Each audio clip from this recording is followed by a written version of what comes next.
Story 7 रब ते रुत्तां, जो दलीप कौर टवाणा द्वारा लिखी गई है। आपां स्टोरी बारे जानने तो पहलां उस दे राइटर दे बारे च जाणांगे। दलीप कौर टवाणा दा जन्म 4 मई 1935 ईस्वी नूं लुधियाना जिले दे पिंड एक चंगी जमीन जायदाद वाले परिवार विच होया। इन्हां दा अकैडमिक कैरीयर, सिੱਖਿਆ वाला कैरीयर भी विलक्षण सी। MA ਦੇ ਵਿੱਚੋਂ ਪਹਿਲਾ ਦਰਜਾ ਪ੍ਰਾਪਤ ਕੀਤਾ। ਫਿਰ ਪੰਜਾਬ ਯੂਨੀਵਰਸਿਟੀ ਚੰਡੀਗੜ੍ਹ ਤੋਂ PhD ਦੀ ਡਿਗਰੀ ਪ੍ਰਾਪਤ ਕੀਤੀ। ਦਲੀਪ ਕੌਰ ਟਵਾਣਾ ਜੀ ਨੇ ਆਪਣੀਆਂ ਰਚਨਾਵਾਂ ਨਾਲ ਸਾਡੇ ਪੰਜਾਬੀ ਸਾਹਿਤ ਨੂੰ ਅਮੀਰ ਬਣਾਇਆ। ਇਹਨਾਂ ਦੀਆਂ ਬਹੁਤ ਸਾਰੀਆਂ ਰਚਨਾਵਾਂ, ਜਿਨ੍ਹਾਂ ਦੇ ਵਿੱਚੋਂ ਕੁਝ ਕੁ ਪਰਬਲ ਵਹਿਣ 1954, ਤਰਾਟਾਂ 1956, ਵੈਰਾਗੇ ਨੈਣ 1957, ਵੇਦਨਾ 1956, ਹੋਰ ਵੀ ਬਹੁਤ ਸਾਰੀਆਂ ਰਚਨਾਵਾਂ ਹਨ।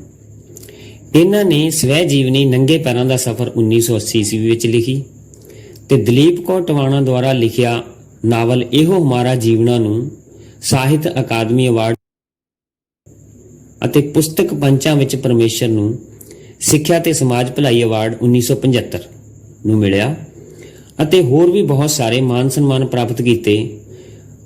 ਅੰਤ 31 ਜਨਵਰੀ 2020 ਈਸਵੀ ਨੂੰ ਆਪ ਜੀ ਦਾ ਦੇਹਾਂਤ ਹੋ ਗਿਆ। ਔਰ ਇਹਨਾਂ ਦੁਆਰਾ ਲਿਖੀ ਕਹਾਣੀ ਰੱਬ ਤੇ ਰੁੱਤਾਂ, ਜਿਸ ਦੇ ਵਿੱਚ ਉਹਨਾਂ ਨੇ ਸਾਨੂੰ ਬੜੇ ਵਧੀਆ ਤਰੀਕੇ ਦੇ ਨਾਲ ਕੁਦਰਤ ਦੇ ਨਾਲ ਇੱਕਮਿਕ ਹੋ ਕੇ ਰਹਿਣ ਦੇ ਲਈ ਪ੍ਰੇਰਿਤ ਕੀਤਾ ਵੀ ਸਾਡਾ ਜਿਹੜਾ ਅਜੋਕਾ ਜੀਵਨ ਹੈ ਉਹ ਪਦਾਰਥਵਾਦੀ ਯੁੱਗ ਹੈ ਔਰ ਇਸ ਪਦਾਰਥਵਾਦੀ ਯੁੱਗ ਦੇ ਵਿੱਚ ਰਹਿੰਦਿਆਂ ਹੋਇਆਂ ਅਸੀਂ ਵਿਗਿਆਨਕ ਕਾਢਾਂ ਦੇ ਉੱਪਰ ਪੂਰੀ ਤਰ੍ਹਾਂ ਨਿਰਭਰ ਹੋ ਚੁੱਕੇ ਹਾਂ। ਔਰ ਇਹਨਾਂ ਵਿਗਿਆਨਕ ਕਾਢਾਂ ਦੇ ਉੱਪਰ ਨਿਰਭਰ ਹੋਣ ਦੇ ਨਾਲ ਅਸੀਂ ਕੁਦਰਤ ਦੁਆਰਾ ਦਿੱਤੀਆਂ ਹੋਈਆਂ ਦਾਤਾਂ ਨੂੰ ਭੁੱਲ ਗਏ ਹਾਂ। ਵਿਗਿਆਨਕ ਕਾਢਾਂ ਦੇ ਨਾਲ ਜਿਹੜਾ ਸਾਡਾ ਜੀਵਨ ਆ ਉਹ ਸੁਖਮਈ ਤਾਂ ਬਣਿਆ, ਪਰ ਨਾਲ ਦੀ ਨਾਲ ਸਾਨੂੰ ਉਸਨੇ ਮੁਸੀਬਤਾਂ ਵੀ ਦਿੱਤੀਆਂ ਹਨ। ਹਰੇਕ ਚੀਜ਼ ਦੇ ਦੋ ਪਾਸੇ ਹੁੰਦੇ ਆ, ਇੱਕ ਚੰਗਾ ਤੇ ਇੱਕ ਮਾੜਾ। ਵੀ ਸਾਨੂੰ ਪੂਰਨ ਤੌਰ ਦੇ ਉੱਪਰ ਵਿਗਿਆਨਕ ਕਾਢਾਂ ਦੇ ਉੱਪਰ ਨਿਰਭਰ ਨਾ ਹੋ ਕੇ ਕੁਦਰਤ ਦੁਆਰਾ ਦਿੱਤੀਆਂ ਹੋਈਆਂ ਚੀਜ਼ਾਂ ਦਾ ਆਨੰਦ ਮਾਣਨਾ ਚਾਹੀਦਾ ਹੈ। ਕੁਦਰਤ ਦੇ ਨਾਲ ਸਾਨੂੰ ਇੱਕਮਿਕ ਹੋ ਕੇ ਰਹਿਣਾ ਚਾਹੀਦਾ ਹੈ। ਵੀ ਜੇਕਰ ਕੁਦਰਤ ਨਾਲ ਇੱਕਮਿਕ ਹੋ ਕੇ ਰਵਾਂਗੇ ਤਾਂ ਜੋ ਸਾਨੂੰ ਤਰ੍ਹਾਂ ਤਰ੍ਹਾਂ ਦੀਆਂ ਬਿਮਾਰੀਆਂ ਘੇਰ ਰਹੀਆਂ ਅਸੀਂ ਉਹਨਾਂ ਤੋਂ ਬਚ ਸਕਾਂਗੇ। ਤਾਂ ਹੁਣ ਇਸ ਕਹਾਣੀ ਦੇ ਵਿੱਚ ਪੁਰਾਣੇ ਸਮੇਂ ਦੀ ਗੱਲ ਹੈ ਵੀ ਕਹਾਣੀ ਦੇ ਰਾਹੀਂ ਦੱਸਿਆ ਵੀ ਰੱਬ ਉੱਤੇ ਸਵਰਗ ਦੇ ਵਿੱਚ ਰਹਿੰਦਾ ਸੀ। ਵੀ ਹੇਠਾਂ ਚਾਰ ਚਫੇਰੇ ਤੰਦੂਕਾਰ ਤੋਂ ਭਾਵ ਹਨੇਰਾ, ਵੀ ਚਾਰ ਚਫੇਰੇ ਹਨੇਰਾ ਸੀ ਤੇ ਰੱਬ ਦੇ ਦਿਮਾਗ ਦੇ ਵਿੱਚ, ਰੱਬ ਦੇ ਜ਼ਿਹਨ ਦੇ ਵਿੱਚ ਸ੍ਰਿਸ਼ਟੀ ਦੀ ਸਿਰਜਣਾ ਦਾ ਵਿਚਾਰ ਚੱਲ ਰਿਹਾ ਸੀ, ਖੌਰੂ ਪਾ ਰਿਹਾ ਸੀ ਤੇ ਆਪਣੇ ਚਿੱਤ ਦੇ ਵਿੱਚ ਭਨਘੜ ਵੱਲ ਇਕਾਗਰ ਹੋਇਆ ਮਤਲਬ ਪੂਰਨ ਤੌਰ ਤੇ ਧਿਆਨ ਦੇ ਵਿੱਚ ਲੱਗਿਆ ਹੋਇਆ ਇੱਕ ਨਦੀ ਦੇ ਕੰਢੇ ਫਿਰ ਰਿਹਾ ਸੀ ਤੇ ਨਦੀ ਭਰ ਜੋਬਨ ਦੇ ਵਿੱਚ ਵਹਿ ਰਹੀ ਸੀ। ਭਰ ਜੋਬਨ ਤੋਂ ਬਾਅਦ ਬਹੁਤ ਹੀ ਪਾਣੀ ਸੀ ਉਸ ਦੇ ਵਿੱਚ। ਵੀ ਪਹਾੜਾਂ ਦੇ ਵਿੱਚ ਮੀਂਹ ਪਿਆ ਹੋਵੇਗਾ ਤੇ ਨਦੀ ਦੇ ਨਾਲ ਨਾਲ ਫੁੱਲ ਪੌਦੇ ਲੱਗੇ ਹੋਏ। ਇਸ ਤਰ੍ਹਾਂ ਲੱਗ ਰਿਹਾ ਸੀ ਜਿਹੜੇ ਫੁੱਲ ਟੀਸੀ ਦੇ ਉੱਪਰ ਬੈਠੇ ਹੋਏ ਹਵਾ ਦੇ ਨਾਲ ਹਿਲ ਰਹੇ ਤੇ ਨਦੀ ਤੋਂ ਪਾਰ ਆਪਣੇ ਮਿੱਤਰ ਪਿਆਰਿਆਂ ਨੂੰ ਮਿਲਣ ਜਾਣਾ ਹੋਵੇ। ਤਾਂ ਪੰਛੀ ਸੀ ਉੱਥੇ ਗਰਦਨਾਂ ਮਟਕਾ ਕੇ ਇੱਕ ਦੂਸਰੇ ਨੂੰ ਕੁਝ ਸਮਝਾਉਣ ਦੀ ਕੋਸ਼ਿਸ਼ ਕਰ ਰਹੇ। ਤਾਂ ਇਸ ਤਰ੍ਹਾਂ ਸ੍ਰਿਸ਼ਟੀ ਦੀ ਸਿਰਜਣਾ ਦੇ ਬਾਰੇ ਦੇ ਵਿੱਚ ਸੋਚ ਰਿਹਾ ਰੱਬ। ਉਸੇ ਸਮੇਂ ਅਚਾਨਕ ਬੱਦਲ ਘੋਰਿਆ, ਬੱਦਲ ਗਰਜਿਆ। ਬੱਦਲ ਗਰਜਣ ਦੇ ਨਾਲ ਰੱਬ ਦੀ ਇਕਾਗਰਤਾ ਭੰਗ ਹੋ ਗਈ। ਇੱਥੇ ਕੁਐਸਚਨ ਆ ਜਾਂਦਾ ਆਪਾਂ ਨੂੰ ਵੀ ਰੱਬ ਦੀ ਇਕਾਗਰਤਾ ਭੰਗ ਹੋਣ ਦਾ ਕਾਰਨ ਕੀ ਸੀ। ਰੱਬ ਦੀ ਇਕਾਗਰਤਾ ਭੰਗ ਹੋਣ ਦਾ ਕਾਰਨ ਬੱਦਲ ਦਾ ਗਰਜਣਾ ਜਾਂ ਬੱਦਲ ਦੇ ਗਰਜਣ ਦਾ ਕੀ ਅਸਰ ਹੋਇਆ। ਰੱਬ ਜਿਸ ਸ੍ਰਿਸ਼ਟੀ ਦੀ ਸਿਰਜਣਾ ਦੇ ਵਿੱਚ ਲੱਗਿਆ ਹੋਇਆ ਸੀ ਇਕਾਗਰ ਹੋ ਕੇ, ਉਸ ਦੀ ਉਹ ਇਕਾਗਰਤਾ ਭੰਗ ਹੋ ਗਈ। ਤਾਂ ਇਸ ਇਕਾਗਰਤਾ ਭੰਗ ਹੋਣ ਦੇ ਨਾਲ ਕੀ ਹੋਇਆ, ਉਸਨੇ ਖਿੱਚ ਕੇ ਸਾਰੀਆਂ ਹੀ ਰੁੱਤਾਂ ਨੂੰ ਹੇਠਾਂ ਭੇਜ ਦਿੱਤਾ ਅਤੇ ਨਾਲ ਇਹ ਕਿਹਾ ਵੀ ਜੋ ਸ੍ਰਿਸ਼ਟੀ ਦੀ ਸਿਰਜਣਾ ਕੀਤੀ ਜਾ ਰਹੀ ਹੈ ਉਸ ਦੇ ਉੱਪਰ ਜਾ ਕੇ ਵਾਰੀ-ਵਾਰੀ ਤੁਸੀਂ ਪਹਿਰਾ ਦਿਓ। ਤਾਂ ਰੁੱਤਾਂ ਹੁਕਮ ਦੀਆਂ ਬੰਨੀਆਂ ਸੀ, ਉਹ ਸ੍ਰਿਸ਼ਟੀ ਦੇ ਉੱਤੇ ਆ ਪਹੁੰਚੀਆਂ। ਤਾਂ ਇਹ ਜਿਹੜੀਆਂ ਰੁੱਤਾਂ ਸੀ ਰੱਬ ਦੁਆਰਾ ਭੇਜੀਆਂ ਹੋਈਆਂ, ਇਹ ਬੰਦਿਆਂ ਦੇ ਨਾਲ ਮਸ਼ਕਰੀਆਂ ਕਰਦੀਆਂ। ਜਿਵੇਂ ਅਸੀਂ ਇੱਕ ਜਗ੍ਹਾ ਦੇ ਉੱਪਰ ਰਹਿੰਦੇ ਹੋਈਏ, ਸਮਾਜ ਦੇ ਵਿੱਚ ਰਹਿੰਦੇ ਹੋਈਏ, ਘਰ ਦੇ ਵਿੱਚ ਰਹਿੰਦੇ ਹੋਈਏ, ਅਸੀਂ ਇੱਕ ਦੂਸਰੇ ਦੇ ਨਾਲ ਮਜ਼ਾਕ ਕਰਦੇ ਹਾਂ, ਉਸੇ ਤਰੀਕੇ ਦੇ ਨਾਲ ਰੁੱਤਾਂ ਨੇ ਵੀ ਬੰਦਿਆਂ ਦੇ ਨਾਲ ਮਜ਼ਾਕ ਕਰਨਾ, ਮਸ਼ਕਰੀਆਂ ਕਰਨੀਆਂ ਸ਼ੁਰੂ ਕੀਤੀਆਂ। ਤਾਂ ਇਹਨਾਂ ਤੋਂ ਬਚਣ ਦੇ ਲਈ ਲੋਕਾਂ ਨੇ ਕੀ ਕੀਤਾ? ਬੰਗਲੇ ਬਣਾ ਲਏ, ਖੋਲਾਂ, ਕੰਦਰਾਂ, ਛਪਰੀਆਂ, ਕੋਠੀਆਂ। ਤਾਂ ਕਿਸੇ ਰੁੱਤ ਮੀਂਹ ਪੈਂਦਾ, ਦਰਿਆਵਾਂ ਦੇ ਵਿੱਚ ਹੜ੍ਹ ਆ ਜਾਂਦੇ, ਪਿੰਡਾਂ ਦੇ ਪਿੰਡ ਰੁੜ ਜਾਂਦੇ। ਤੇ ਰੁੱਤਾਂ ਦੇ ਲਈ ਇਹ ਇੱਕ ਸ਼ੁਗਲ ਸੀ।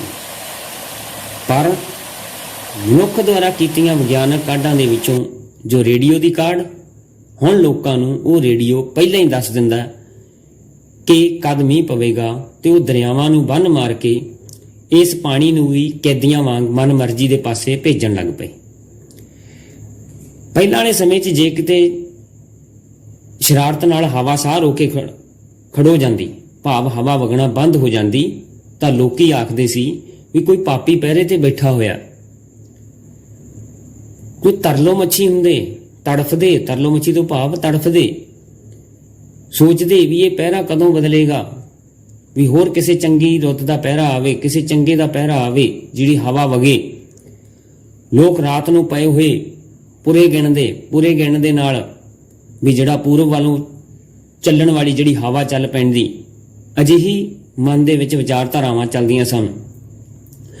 ਪਰ ਹੁਣ ਜਿਹੜਾ ਅਸੀਂ ਵਿਗਿਆਨਕ ਕਾਢਾਂ ਦੇ ਨਾਲ ਬਿਜਲੀ ਦੇ ਪੱਖੇ ਨੂੰ ਸੁੱਚ ਛੱਡ ਕੇ ਬਿਨਾਂ ਪੁੱਛਿਆ ਹੀ ਸਾਨੂੰ ਜਿਹੜੀ ਹਵਾ ਉਹ ਮਿਲਣ ਲੱਗ ਪੈਂਦੀ ਹੈ। ਤੇ ਪਹਿਲਾਂ ਵਾਲੇ ਸਮੇਂ 'ਚ ਜੇ ਕਿਤੇ ਮੀਂਹ ਨਾ ਪੈਂਦਾ, ਬਨਸਪਤੀ ਨੇ ਸੁੱਕ ਸੜ ਜਾਣਾ, ਪੇੜ ਪੌਦੇ ਸੁੱਕ ਸੜ ਜਾਣੇ। ਲੋਕਾਂ ਨੇ ਹਵਨ ਕਰਨਾ, ਯੱਗ ਕਰਨਾ, ਸੋਚਣਾ ਵੀ ਕਿੱਥੇ ਕਿਹੜਾ ਵਿਘਨ ਪੈ ਗਿਆ, ਕਿੱਥੇ ਰੁਕਾਵਟ ਪੈ ਗਈ, ਕਿੱਥੇ ਸਾਡੇ ਤੋਂ ਕਿਹੜੀ ਭੁੱਲ ਹੋ ਗਈ। ਤਾਂ ਹੁਣ ਲੋਕਾਂ ਨੇ ਟਿਊਬਵੈੱਲ ਲਾ ਲਏ ਹੈ, ਮੀਂਹ ਦੀ ਪਰਵਾਹ ਹੀ ਨਹੀਂ ਕਰਦੇ।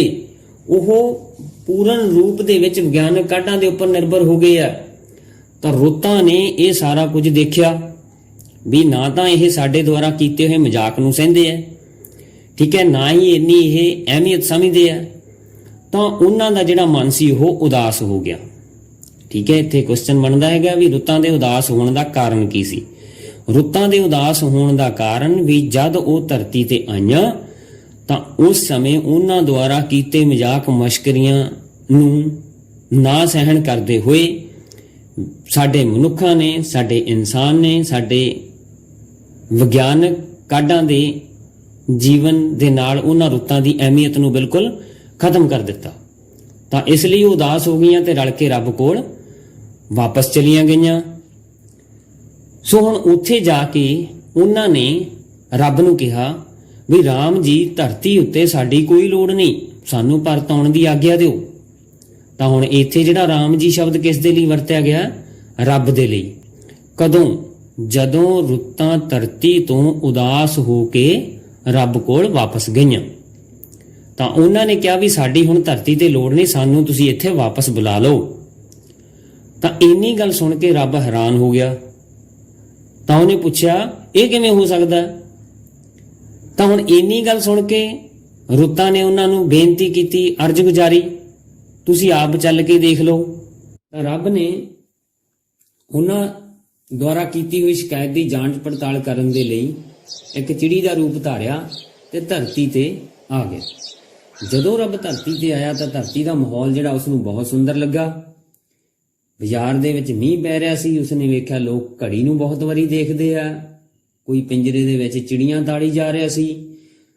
ਮੰਦਿਰ ਦੇ ਵਿੱਚ ਗਿਆ, ਮੰਦਿਰ ਦੇ ਵਿੱਚ ਉਸਨੇ ਦੇਖਿਆ ਵੀ ਉਸ ਵਿਅਕਤੀ ਦੁਆਰਾ ਲੜਕੇ ਤੋਂ ਪੈਸੇ ਘਟਾ ਕੇ ਹਾਰ ਖਰੀਦਿਆ ਗਿਆ ਤੇ ਅੰਦਰ ਕੋਈ ਇੰਨੀ ਸ਼ਰਧਾ ਵੀ ਨਹੀਂ ਦਿਖਾਈ ਵੀ ਉਸਨੇ ਹਾਰ ਸੀ ਜਿਹੜਾ ਚਲਾ ਕੇ ਮਾਰਿਆ।